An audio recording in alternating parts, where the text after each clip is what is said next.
नमस्कार विद्यार्थी आणि शिक्षक बांधवांनो, राज्य शैक्षणिक संशोधन व प्रशिक्षण परिषद महाराष्ट्र राज्य पुणे स्टार्स प्रकल्पांतर्गत संकलित मूल्यमापन 2023-24 ची सराव प्रश्नपत्रिका या ठिकाणी इयत्ता 5वीची विषय आहे परिसर अभ्यास भाग 1. या भाग 1 जी प्रश्नपत्रिका आहे त्या सराव प्रश्नपत्रिकेचं उत्तरासह स्पष्टीकरण आपण या व्हिडिओमध्ये पाहणार आहोत. चला तर मग लगेचच आपण या ठिकाणी तोंडी चाचणी आहे. तोंडी चाचणीमध्ये या ठिकाणी पहिला प्रश्न आहे, चिक्कीमध्ये असणारे विविध अन्न घटक सांगा. चिक्कीमध्ये कोणकोणते अन्न घटक आहेत? तर प्रथिने, स्निग्ध पदार्थ, कर्बोदके, शर्करा आणि लोह हे चिक्कीमध्ये असणारे अन्न घटक आहेत. त्यानंतर खालीलपैकी लोणच्यामध्ये परिरक्षकाचे काम न करणारा पदार्थ कोणता ते सांगा. तर कैरी हे जे आहे ते परिरक्षकाचं काम या ठिकाणी लोणच्यामध्ये करत नाही. त्यानंतर प्रश्न तिसरा आहे, ठिबक सिंचन पद्धतीचा फायदा कोणता? ठिबक सिंचनचा फायदा आहे पाण्याची बचत होते, शारीरिक श्रम कमी होते. त्यानंतर प्रश्न चौथा आहे, पारंपरिक वेशभूषा स्पर्धेसाठी तुम्ही कोणत्या कपड्याची निवड कराल ते सांगा. या ठिकाणी विद्यार्थ्यांनी आपल्या पद्धतीने उत्तर द्यायचं आहे. मी या ठिकाणी सांगितलं नऊवारी साडी, धोतर व बंडी. त्यानंतर प्रश्न क्रमांक 5 आहे, सायकलचा वापर का करावा यामागील 2 कारणे सांगा. सायकलमुळे प्रदूषण होत नाही, सायकलमुळे शारीरिक व्यायाम होतो, वेळेची बचत होते, त्याचबरोबर पैशाची देखील बचत होते. अशा पद्धतीने सायकल वापराचे 2 कारणे या ठिकाणी आपल्याला सांगायची होते. त्यानंतर लेखी चाचणी आहे. प्रश्न 6, पुढील प्रश्नांची उत्तरे एका शब्दात लिहा. हरित क्रांतीचे श्रेय टिंबटिंब या शास्त्रज्ञांना आहे. त्याचं उत्तर आहे M.S. स्वामीनाथन. म्हणजे पहिल्या प्रश्नाचं उत्तर आहे पर्याय क्रमांक ब. त्यानंतर पहिल्या जोडीतील संबंध ओळखून दुसरी जोडी पूर्ण करा. दूध उकळणे, पापड वाळवणे. त्यानंतर नावे लिहा. अजीवनसत्वाच्या अभावामुळे होणारा विकार, रातांधळेपणा.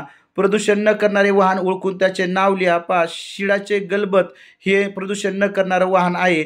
म्हणजेच या ठिकाणी चौथ्या प्रश्नाचं उत्तर होईल शिडाचे गलबत. त्यानंतर चुकी बरोबर ते लिहा. कृत्रिम उपग्रहाच्या मदतीने होणाऱ्या संदेशवहनाला खूप वेळ लागतो. या ठिकाणी विधान हे चूक आहे. कृत्रिम उपग्रहाच्या मदतीने होणारं संदेशवहन अतिशय जलद आहे. त्यानंतर प्रश्न 7 आहे, पुढील प्रश्नांची उत्तरे थोडक्यात लिहा. सांडपाण्यावर प्रक्रिया करून ते बाहेर सोडण्याची सक्ती कारखानदारावर का केली आहे? त्याचं उत्तर आहे मैला पाण्यात किंवा कारखान्याच्या सांडपाण्यात रोग पसरणारे सूक्ष्मजीव असू शकतात, तर कारखान्याच्या सांडपाण्यात विषारी पदार्थ असण्याची देखील अधिक शक्यता असते. हे सर्व सांडपाणी जसेच्या तसे जलसाठ्यात सोडले तर जलस्रोताचे प्रदूषण होऊन ते घातक ठरते. असे पाणी पिण्यासाठी किंवा इतर कुठल्याच कामासाठी वापरता येत नाही. त्याच्यामुळं हे सांडपाणी बाहेर सोडण्याची सक्ती म्हणजे त्याच्यावर प्रक्रिया करून ते निर्जंतुक करून मगच ते बाहेर सोडण्याची सक्ती ही कारखानदारावरती केलेली असते. त्यानंतर ब आहे, देवराईला वरदान का मानले जाते? त्याचं उत्तर आहे देवराई म्हणजे देवासाठी राखून ठेवलेले जंगल अशी भावना त्या भागात राहणाऱ्या लोकांची असते. या भावनेमुळे देवराईमधील एकही झाड तोडले जात नाही. त्यामुळे देवराईचे झाड आजही सुरक्षित आहे. त्यामुळे देवराईला वरदान या ठिकाणी मानलं गेलेलं आहे. त्यानंतर प्रश्न दुसरा आहे, या संस्थेतील भागांची नावे लिहा. देवराई कुठं आहेत? तर निलमेश्वर येथील देवराई, कन्नूर येथील वडाचे झाड, आंबेश्वर देवराई, रांजाई, भैरोबा इत्यादी देवराई या ठिकाणी प्रसिद्ध आहेत. त्यानंतर वायूची देवाणघेवाण कुठे व कशी होते ते स्पष्ट करा. तर वायूची देवाणघेवाण वायुकोशामध्ये होते. वायुकोशात बाहेरील हवा पोचली की ऑक्सिजन रक्तवाहिन्यात जातो. रक्ताबरोबर आलेला CO2 वायुकोशातील हवेत मिसळतो व उच्छ्वासाच्या वेळी तो शरीराबाहेर टाकला जातो. म्हणजे वायूची देवाणघेवाण ही वायुकोशामध्ये होते. त्यानंतर प्रश्न ब आहे, तुमची 1 वर्षाची बहीण व तुम्ही यात असणारे 3 फरक लिहा. 1 वर्षाच्या बहिणीची उंची माझ्यापेक्षा कमी आहे, तसेच वजन देखील कमी आहे, चेहरा देखील वेगळा आहे. जरी बहीण असली तरी दिसण्यात वेगळेपणा दिसून येतो. अशा पद्धतीचे कोणतेही 3 फरक आपण आणि आपली बहीण याच्यामध्ये तुम्हाला लिहायचे आहेत. त्यानंतर चित्र पाहून प्रश्नांची उत्तरे लिहा. या चित्राचा अर्थ लिहा. काय आहे या चित्राचा अर्थ? तर या चित्राचा अर्थ आहे धूम्रपान करू नका. त्या पदार्थाचे शरीरावर होणारे 2 परिणाम लिहा. तर फुफ्फुसाची कार्यक्षमता कमी होऊन फुफ्फुसाचे विविध आजार होतात. धूम्रपान केल्यामुळे काय होतं? फुफ्फुसाची कार्यक्षमता कमी होऊन फुफ्फुसाचे विविध आजार होतात. शारीरिक हालचालीवर ताबा राहत नाही.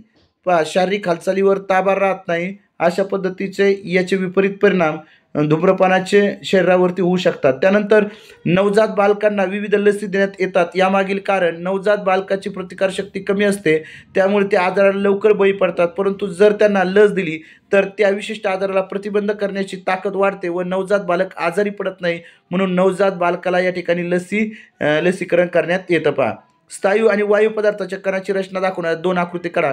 पहा, स्थायू पदार्थाचे कण या ठिकाणी दाखवलेत आणि वायू पदार्थाचे कण या ठिकाणी दाखवलेत. या आकृत्या तुम्हाला काढायच्या आहेत, 1-1 गुणासाठी आहेत.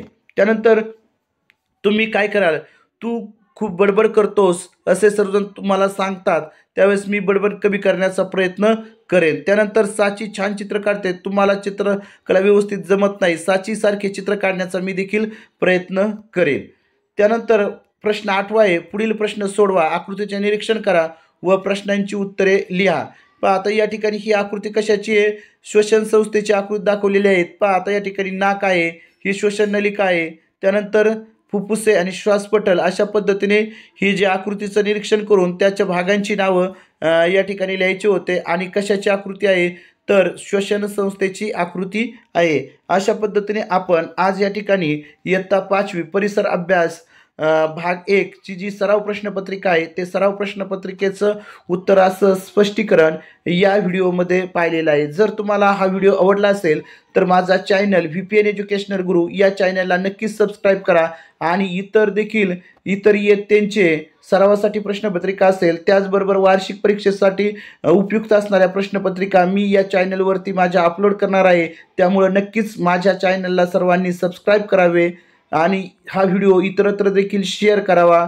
सर्वांनी हा माझा व्हिडिओ पाहिला त्याबद्दल सर्वांचं या ठिकाणी आभार मानतो आणि थांबतो. धन्यवाद.